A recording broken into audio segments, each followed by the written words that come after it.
Chapter 3.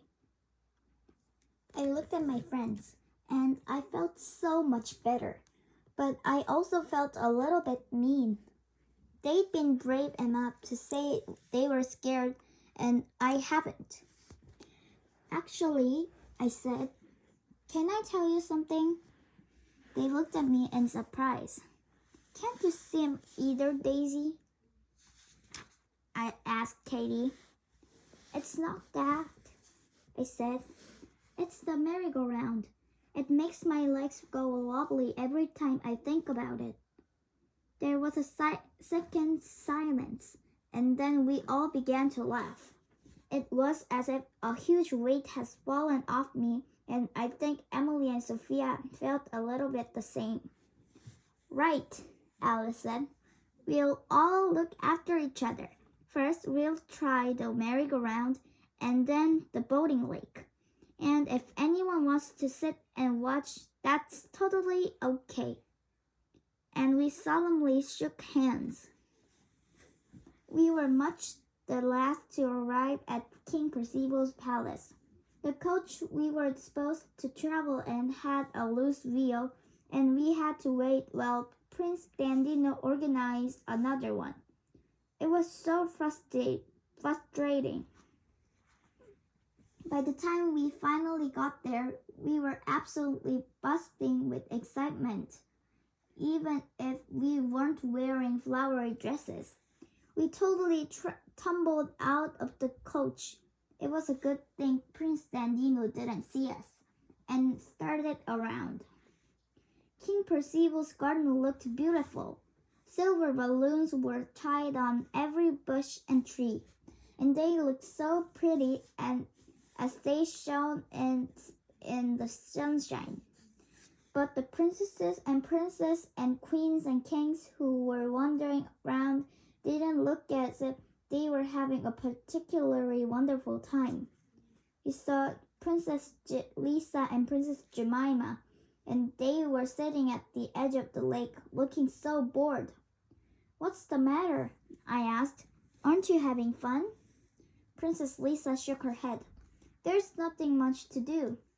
The brass band hasn't turned up, and the merry-go-round isn't working properly, and there are only 2 boats on the lake, and Princess Eglantine and Princess Nancy have been hogging them for ages. We're just hanging about waiting for the flower petal ball." "Oh dear," I said, but Alice pulled my arm. "I can see the merry-go-round," she said, her eyes sparkling. "Let's have a look at it."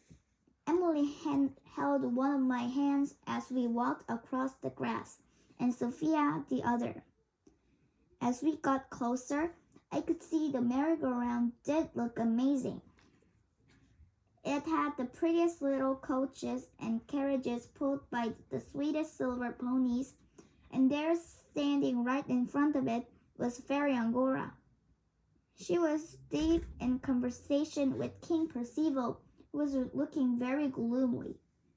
"Maybe we could ask her about our dresses," Sophia whispered. "She looks too busy at the moment." Alice said, "Why don't we try to have a go on the merry-go-round?" "Do let's," Emily said. "Daisy can share with me, and then she'll be fine. Okay, Daisy?" I nodded, and I was just stepping into a sweet little carriage when Diamond and Gorilla appeared. "Oh," Gorilla almost smiled. "That looks fun."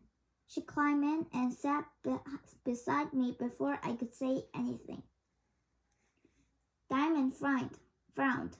"Gorilla, merry-go-rounds are for babies," she sniffed, but she pushed me to one side so she can squash him too.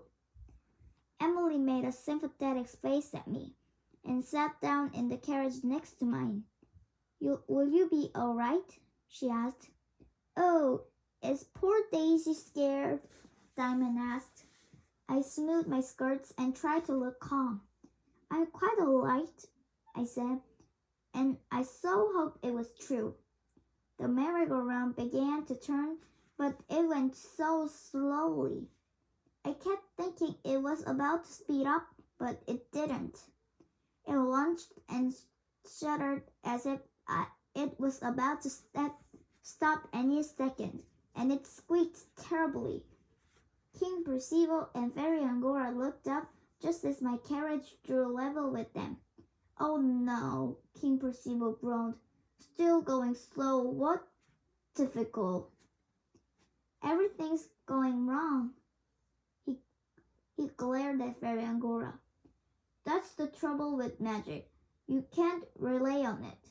I'm going to find the royal engineer." He stamped away across the grass. Fairy Angora was looking very flustered. "Poor King Percival," she said. "Even the royal brass band hasn't arrived yet." "Couldn't you use your wand to make things better?" I asked. Fairy Angora hesitated. "I've been helping, my angel," she said.